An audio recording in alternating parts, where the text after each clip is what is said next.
अमावस्या की रात।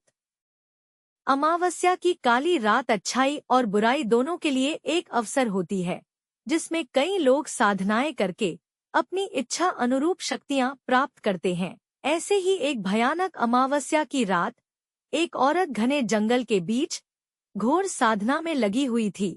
जंगल के चारों तरफ भेड़ियों के चिल्लाने की आवाज आ रही थी, लेकिन बिना किसी से घबराए यह औरत अकेले मंत्रों के जाप के साथ आग जलाकर अपनी साधना कर रही थी।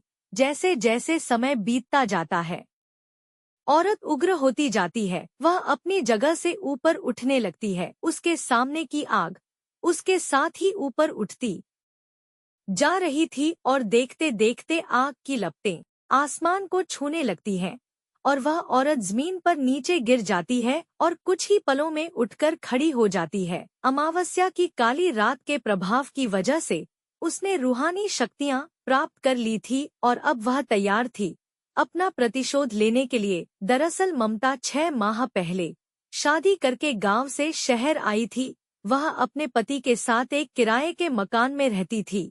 ममता घरेलू महिला थी। वह ज्यादातर समय घर के कामों में लगी रहती थी। ममता के पति बैंक में एक क्लर्क थे।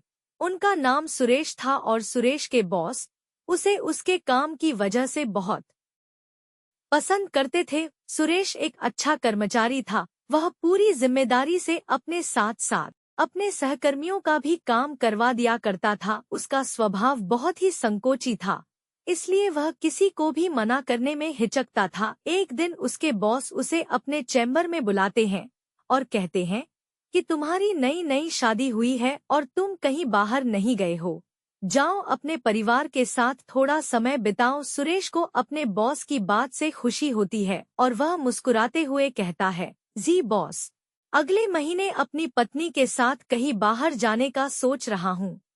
बॉस अपने पर्स से कुछ पैसे निकालकर सुरेश को दे देते हैं और कहते हैं, यह मेरी तरफ से तुम्हारे लिए है, जाओ मजे करो।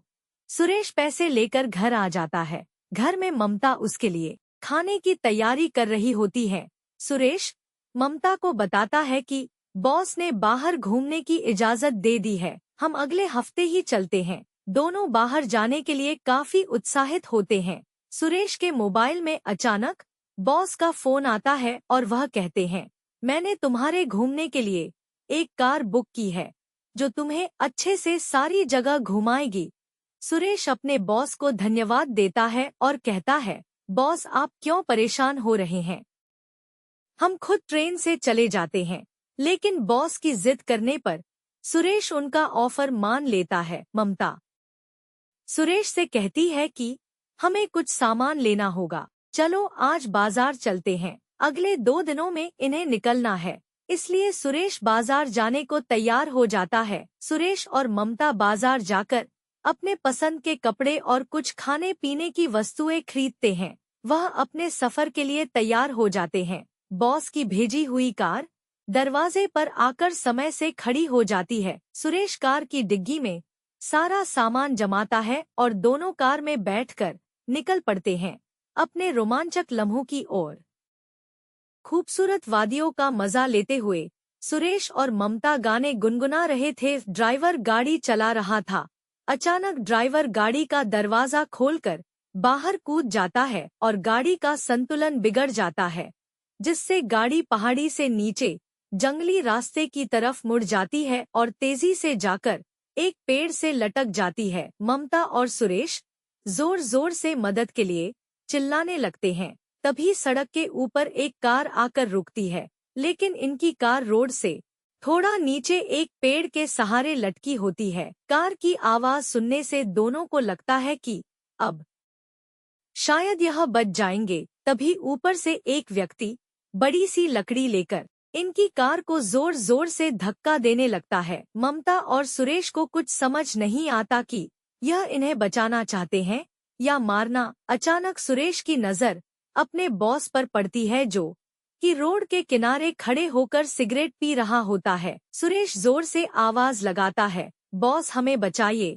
लेकिन सुरेश के बॉस एक बहुत बड़ा पत्थर लाकर कार के ऊपर पटक देते हैं और पेड़ की लकड़ी टूट जाती है, जिससे कार खाई में जा गिरती है। खाई गहरी होने के साथ साथ जानवरों से भी भरी है। दरअसल यह बहुत बड़ा जंगल है जो जमीन की बहुत गहराई में फैला हुआ है। यहाँ गिरने के बाद आज तक कोई नहीं बचा, इसलिए सुरेश के बॉस ने यही जगह चुनी थी। सुरेश की मौत के लिए सुरेश के बॉस उसे क्यों मारना चाहते थे, यह बात दोनों के लिए राज रह जाती है और गाड़ी खाई समा जाती है। अगली सुबह अखबार में हादसे की खबर छपी होती है, लेकिन साथ ही करोड़ों रुपया की हेराफेरी का आरोप भी सुरेश के ऊपर लगा होता है। दरअसल सुरेश के बॉस ने ऐसे कई खातों से सुरेश के जरिए पैसे निकलवाए थे जिन खातों में लंबे समय से कोई प्रतिक्रिया नहीं हुई, और बैंक की ऑडिट के दौरान पाया गया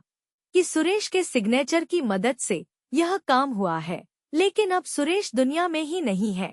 वह नहीं कह सकता कि यह काम उसके बॉस ने उससे करवाया है। सुरेश और ममता की दुनिया उजड़ चुकी थी, लेकिन होनी को कुछ और ही मंजूर था। हादसे में सुरेश की मौत हो जाती है, लेकिन किस्मत से ममता की जान बच जाती है। खाई में गाड़ी गिरने के बाद ममता बेहोश हो चुकी थी। तभी एक जंगली व्यक्ति की नजर इनकी कार पर पड़ती है और वह दोनों को कार से बाहर निकालता है। सुरेश मर चुका होता है, लेकिन ममता की सांस चल रही होती है, इसलिए वह उसके पति को छोड़कर ममता को अपने साथ अपने कबीले ले आता है। यह कबीला बहुत ही खूंखार वनवासियों का था जो कि काली शक्तियों के स्वामी थे। वह ममता को अपनी औषधियों से कुछ ही दिनों में ठीक कर देते हैं। ममता उनकी भाषा समझने में असमर्थ होती है, लेकिन अपने वह इशारों से बातों को समझा पा रही थी। वह सिर्फ इतना जानती थी कि उसके पति के बॉस ने ही उनकी जान ली है। अब वह बदला लेना चाहती थी। उसे कोई रास्ता नजर नहीं आ रहा था। वह तय करती है कि इन्हीं के बीच में रहकर वह काली शक्तियां प्राप्त करेगी और अपने दुश्मन का सर्वनाश करेगी। और कहानी वहीं आ जाती है जहां से शुरू हुई थी।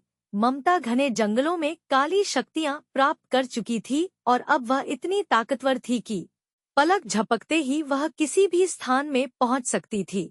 उसके साथ भूतों का पूरा समूह चलता था। उसके एक इशारे पर किसी भी व्यक्ति को खाक में मिलाया जा सकता था। ममता एक मॉडर्न लड़की बनकर बॉस के दफ्तर पहुंच जाती है।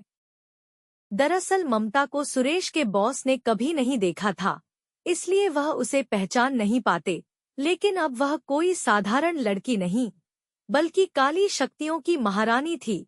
उसे काली शक्तियों की वजह से पता चल चुका था कि आखिर बॉस ने उसके पति को क्यों मारा। वह अपने पति को निर्दोष साबित करना चाहती थी और असली गुनहगार को सजा देना। ममता ने काली शक्तियों के प्रभाव से एक आकर्षित रूप धारण किया था, जिसे देखते ही सुरेश के बॉस मोहित हो जाते हैं। ममता बॉस से झूठ कहती है कि मेरे पिता के खाते में करोड़ों रुपया है, लेकिन वह खाता किसी और का होता है जो इस दुनिया से जा चुका था और उसके बेटे भी उस खाते के बारे में नहीं जानते। लेकिन ममता को अपनी काली शक्तियों से उस खाते की जानकारी मिल जाती है, इसीलिए वह उदाहरण की तरह उसी बैंक खाते का इस्तेमाल करती है। बॉस खाते का बैलेंस देखकर दंग रह जाते हैं। उन्हें लगता है कि अब लंबा हाथ मारने का मौका मिला है। तभी बॉस कहते हैं, जी मैडम, यह तो बहुत आसान है, लेकिन इसके लिए 50% मुझे चाहिए।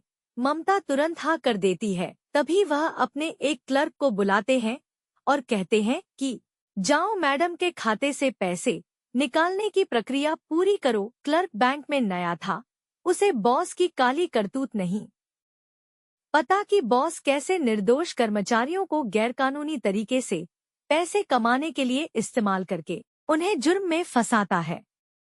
क्लर्क बाहर चला जाता है। इसी दौरान सारी बातें ममता रिकॉर्ड कर लेती है ताकि उसे मारने से पहले अपने पति को निर्दोष साबित करने के सबूत हासिल कर ले। बॉस का आदेश पाते ही क्लर्क मुद्रा आहरण की प्रक्रिया प्रारंभ कर देता है और बॉस के चैम्बर में खूनी खेल शुरू हो जाता है। खिड़की के कोने कोने से कांच के टुकड़े टूटकर बॉस के शरीर में घुस जाते हैं और वह दर्द से चीख रहा होता है। ममता भूतों की मदद से बॉस के शरीर के टुकड़े टुकड़े करवा देती है। यह सब इतनी जल्दी होता है कि किसी को संभलने का मौका नहीं मिलता बैंक में उपस्थित लोगों में अफरातफरी मच जाती है। बॉस के चैम्बर को खून से लाल देख सभी डर से कांपने लगते हैं। ममता ने अपना बदला ले लिया था। ममता चैम्बर से बाहर आकर अपने आप को पुलिस के हवाले कर देती है। ममता इतनी शक्तिशाली ताकतों की मालिक थी, अगर वह चाहे तो उसे कोई हाथ भी नहीं लगा सकता था। लेकिन वह अपने पति को निर्दोष साबित करने के लिए आत्मसमर्पण कर देती है और सुरेश का केस दोबारा शुरू किया जाता है और कुछ ही महीनों में सुरेश निर्दोष साबित हो जाता है और पाया जाता है कि सुरेश के बॉस ने ही सारे अपराध किए थे और लंबे समय से वह ऐसी ही गतिविधियां करता चला आ रहा था। उसको कानूनी मापदंडों के अनुसार अपराधी माना जाता है, लेकिन अब वह इस दुनिया में नहीं था, इसलिए उसे दोबारा सजा नहीं दी जा सकती थी। लेकिन उसकी हत्या के जुर्म में ममता को सजा काटनी पड़ती है और ममता के बदले के साथ यह कहानी भी समाप्त हो जाती है।